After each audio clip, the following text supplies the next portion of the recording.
I'll now introduce our witnesses. Greta Thunberg is from Sweden. She's a climate activist who helped build the Fridays for Future movement, where she began going on strike from school outside the Swedish Parliament on Fridays. She has spoken on the climate crisis before the EU Parliament. Welcome.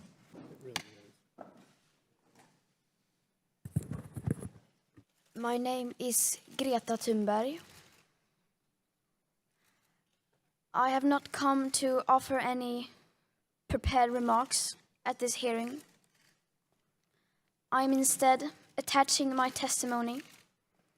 It is the IPCC Special Report on Global Warming of 1.5 degrees Celsius, the SR 1.5, which was released on October 8th, 2018.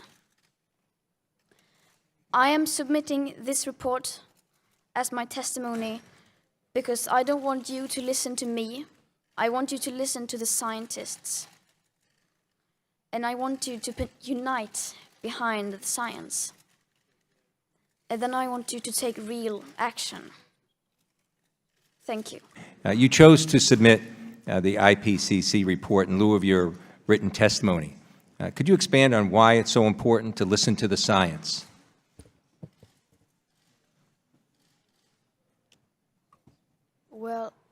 Well, I don't see a reason to not listen to the science.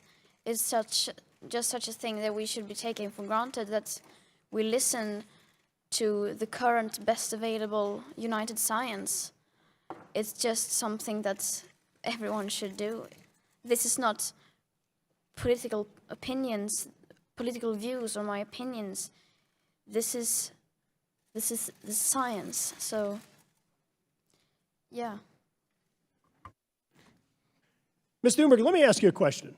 If you're sailing across the ocean and you're picking up trash along the way, and for every one piece of trash that you pick up, there's a boat right next to you dumping out 5 pieces, how would that make you feel?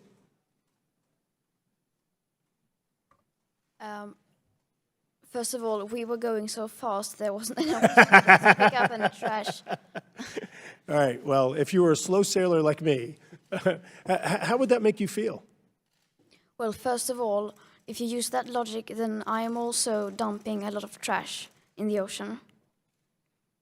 And then I would stop dumping my trash in the ocean and tell the other boat to stop dumping their trash in the ocean as well. Although we rank number 2 now, the United States is responsible for the most carbon pollution accumulated in the atmosphere.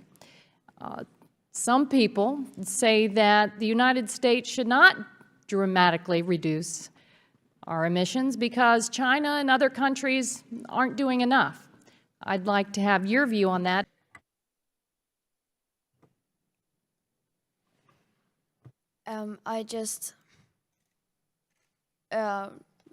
I think I don't need to add anything, but just another perspective. I am from Sweden. It's a small country. And there it is the same argument. Why should we do anything? Just look at the US, they say. So just so you know, that is being used against you as well. Ms. Thunberg, in your speech to UN Secretary General Antonio Guterres on climate change, you said we are facing an existential threat, and I agree. The scientific consensus is clear. Climate change is real. Its effects, including changes to rainfall and farmers' growing seasons, sea level rise along our coasts, and exacerbation of conflicts abroad, are a threat to us all.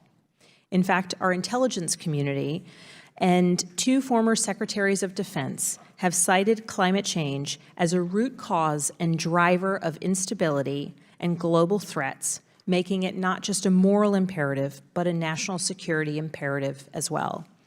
I'm curious, in your travels as an activist and as an advocate, have you heard stories or have you engaged with those who are focused on the issues of how climate change and the instability it causes internationally are impacting security issues and how those might impact our future generations? I have, of course, met many people who have experienced environmental and climate-related disasters and who try to help people to come back from that. And I haven't been meeting so much with people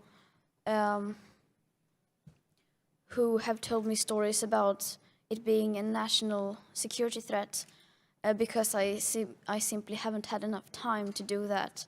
There are so many people to meet and so many stories to hear, so I can't listen to them all. But I imagine maybe one of the others have. It doesn't seem like they have either. So maybe then you should talk to someone who is an expert in that area. And you mentioned, apart from the security aspect of things, that you have spoken with many who have faced disasters at home due to global climate change. Could you perhaps give a couple of examples just for the committee to hear of the stories you've heard? Yes, I have met people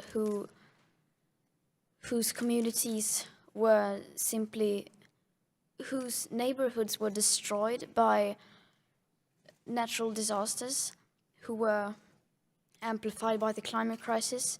I've met people whose food and water supply is being threatened by environmental or climate-related catastrophes.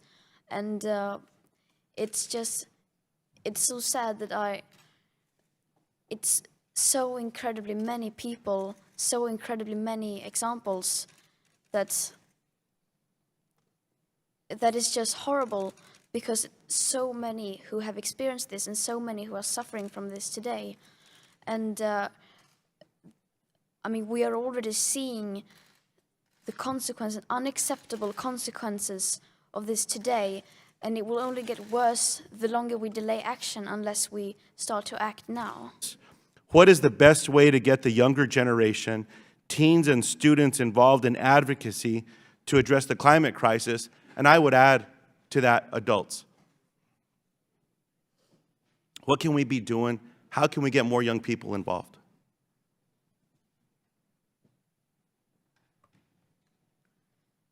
How we can get more young people involved? I think to just tell them the truth, tell them how it is. And because when I found out how it actually was, that made me furious. So I wanted to do something about it. And that is at least I've spoken to many, and I think that is the experience many others have. Because as it is now, people in general don't seem to be very aware of the actual science and how severe this crisis actually is. So I just think we need to inform them and start treating this crisis like the existential emergency it is. Then I think people will understand and want to do something about it. I think that's power.